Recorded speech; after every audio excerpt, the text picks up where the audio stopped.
Hi everyone, my name is Grace. Welcome back to my booktube channel, and today I wanted to talk about the next book recommendations in my series Hogwarts houses, and that is House of Hufflepuff. So again, this is not my house, but I thought I would do a recommendation video for people in Hufflepuff house, see what kind of books might fit the thematic theme of Hufflepuff as a whole. And give it a go. So unfortunately, it's really cold today and I don't have any yellow jumpers, so I hope you'll bear with me if I wear the green. Yeah, but without further ado, let's get into it.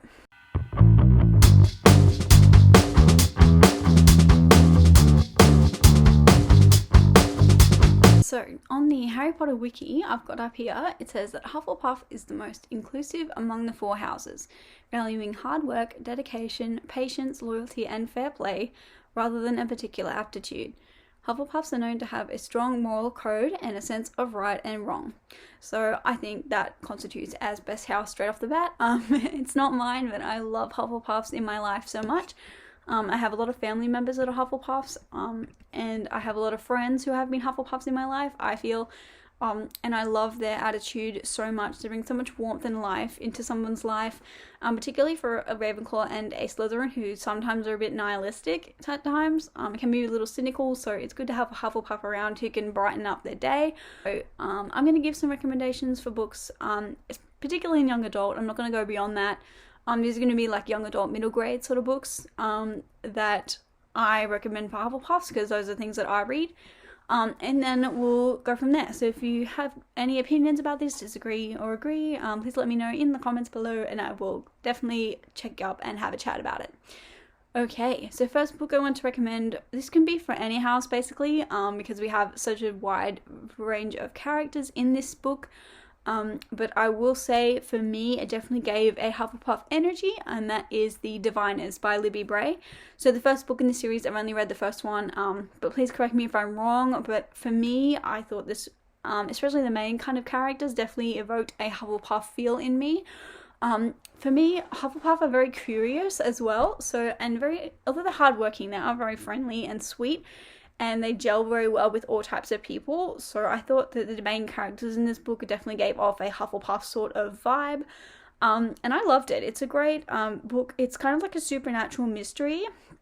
So we follow a girl who has just moved from a rural part of America to New York with her uncle's house, who owns like this creepy occult museum. And we follow along with her trying to uncover this mysterious supernatural murders that are happening around New York by this mysterious figure that no one knows anything about, but he seems to be a ghost, which is a bit weird.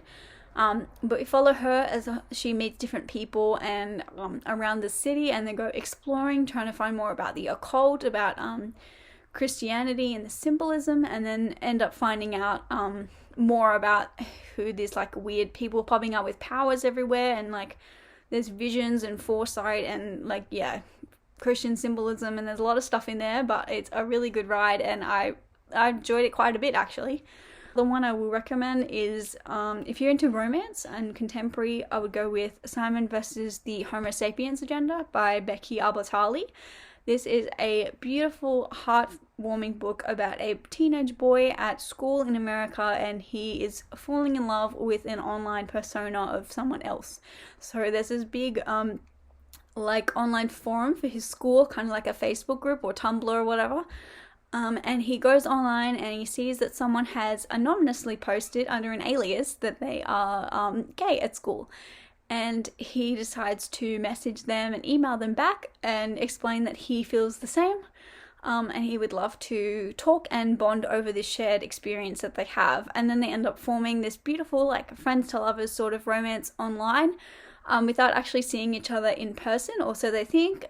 So he ends up trying to figure out who this person is, and trying to get them to come out of their shells in the school, and yeah, like embodying themselves, being confident in themselves, and also like trying to get his friend group to support him in this endeavor to find the person he's messaging about. So it is like really cute. It's a really strong like coming of age story, not only about your sexuality, but also about like your friends, and being true to your friends, and having good relationship with her family and things like that. There's also a beautiful movie that it was adapted into called Love, Simon. So I think it was done in 2017 or 2018. It is an amazing movie. I would recommend it to anybody. It's gorgeous. It's heartfelt. It's everything I love in a contemporary movie. So definitely give that one a shot as well. The next one is very middle grade, uniquely middle grade. I will say, this is one I read a lot in my childhood, and I thought it was very influential on the person I am today. My family loved it. We used to watch the movies all the time. Should give you a hint, but it is The Chronicles of Narnia by C.S. Lewis, particularly The Lion, the Witch, and the Wardrobe, which is the main book in the series that everyone reads first, and the first movie came out as that as well. So this follows Lucy, who is the youngest of 4 siblings. They are sent off from London to a remote country townhouse with a rich professor during World War II to keep the children safe. So they're all sent out to the countryside while the war's going on in London. And she finds, while playing a game of hide and seek, she finds this massive wardrobe. She goes into the wardrobe and discovers the mystical and magical world of Narnia. So if you haven't seen the movie, I would recommend it definitely. If you want to read the book first, though, that's fine as well. It's the one that I have at home is coloured, so it has pictures in it, and it's delightful. There's very strong like Christian allegories and symbolism and stuff, so if you're not really into that, don't worry about it. It's not super strong. Well, it is, but I mean, you can ignore it if you just want to read the nice story. And I think particularly Lucy very strongly resembles a Hufflepuff sort of outlook on life. She's very bubbly, very friendly. She's very like headstrong and curious and creative, and she really just she's like the anchor of the siblings that brings them all together, because Peter is very like typical Gryffindor. Like he always rushes off, thinks very highly of himself, like he's very headstrong in a way and rushes off and tries to protect his siblings. And Susan's like the logical one, so she's always trying to do the smartest thing, which might not be the right thing, but it's what she thinks is the right thing. And she can be a little aloof at times. And then there's Edmund, who is very like rebellious and individualistic, and kind of does like what can be a quick reward sort of thing rather than what will be the best for their family and best for himself in the long run. So to have Lucy there as a person who visits Narnia first and understands the spirit of the world, and then she's their guide throughout this story, and the focus of the sibling relationship is really beautiful to see, and I would recommend it for anyone who wants to see that kind of story. Definitely give Narnia a go. It is gorgeous. The next book on this list, I had a bit of trouble because I thought it's kind of one that could be put into Ravenclaw and Hufflepuff at the same time, I feel. But I don't know why, but it kind of called slightly more Hufflepuff to me. Feel free to disagree, of course, but I think this one has a little bit of Hufflepuff vibe, and that is The Book Thief by Marcus Zusak. So this is set in the world of World War II in Germany. We have this little German girl who loves to read. She like doesn't really know how to read, but she's trying to learn, and she gets adopted into this family in another city in Germany. She goes to school, she meets a boy who she's friends with, and they go through all these like the interesting like stuff going on with the depression and going through on World War II while the country's at war, and they don't participate in the war at all, but they're witnessing all these struggles that people are having, how like, you know, there's rationed food, the kids are getting brainwashed at school, like they're burning books in the street, and it's, yeah. And the family ends up, spoilers, but the family ends up hiding a Jew inside their house. And as she gets to know him, he starts to teach her language and how to read and how to like find wonder in literature. And I think that's something that like is very inspiring, but also very like uniquely a beautiful thing that both like a Ravenclaw and a Hufflepuff can appreciate. Not like a passion for language as such, but just like a wonder of the world and appreciation for like the finer arts in all senses of things, and a friendship and platonic relationships and stuff. And last one is The Giver. I've forgotten the author of this book, I'm so sorry, but I'll put up a picture.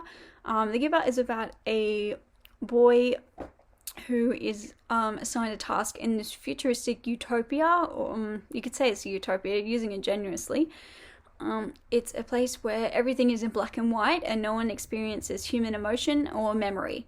So no one in this town possesses memory of like previous human activity past this point, so they don't really know like what emotion is, and don't have memories of what humanity used to be like before this utopia started to be as it is.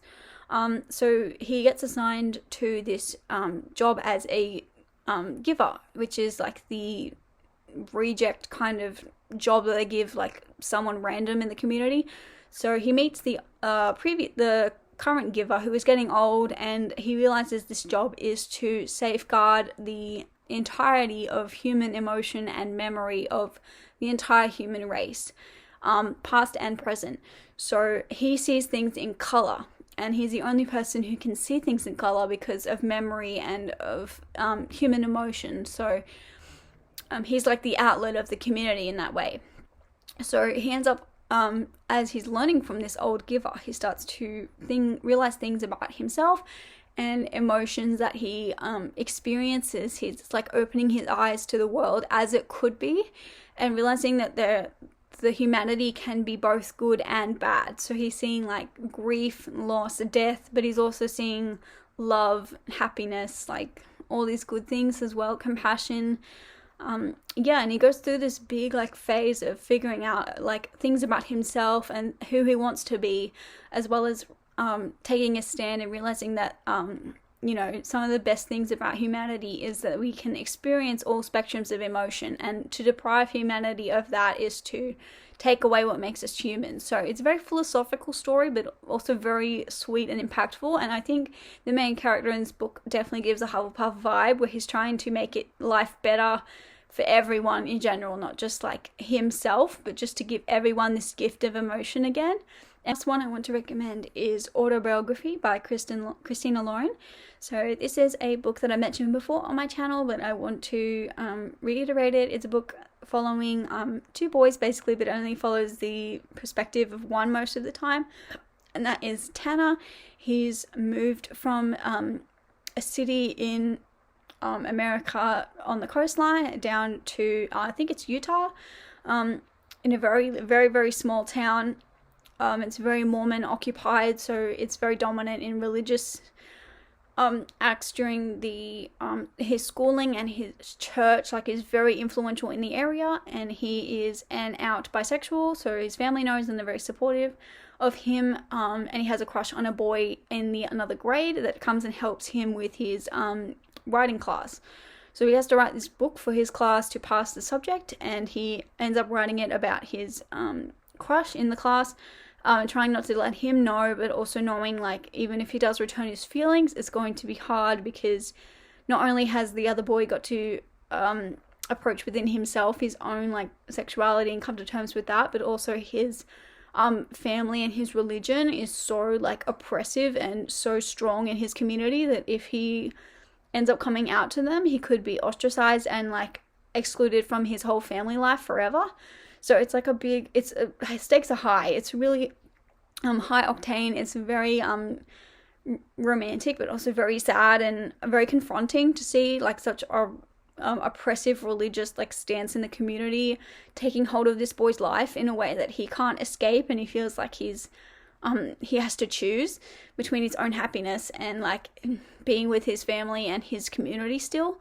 So it is a good book, though. It is a lot about like self-discovery and acceptance, as well as acceptance of others, even though like you can't will everyone to be a certain way, and they are who they want to be in the end. Like you can't make people love you, and you can't make people change their minds as such. So it's a good story about that. But I think Tanner is a little bit like a Hufflepuff in that kind of sense. Like he is very intelligent, very smart, but he also has a lot of like internal strength that I really admire in a character, and as a person I really admire his internal strength and his willingness to go out of his way to help others, even if it might be detriment to himself. So I think that kind of embodies a little bit of the Hufflepuff trait. So feel free to disagree, but I think that's one for me I thought really spoke out to me as a Hufflepuff kind of book. So yeah, if you like contemporary romance and you want to give this one a shot, it does have very, very strong religious themes and a little bit of like domestic abuse. So if you're not super keen on that, don't read it. But otherwise, like maybe give it a shot if you're into that. Yeah. Thank you very much for watching and keeping up with this really long book review video. If you like the video, please like and subscribe. Comment below if you have any other opinions and recommendations. I would love to read.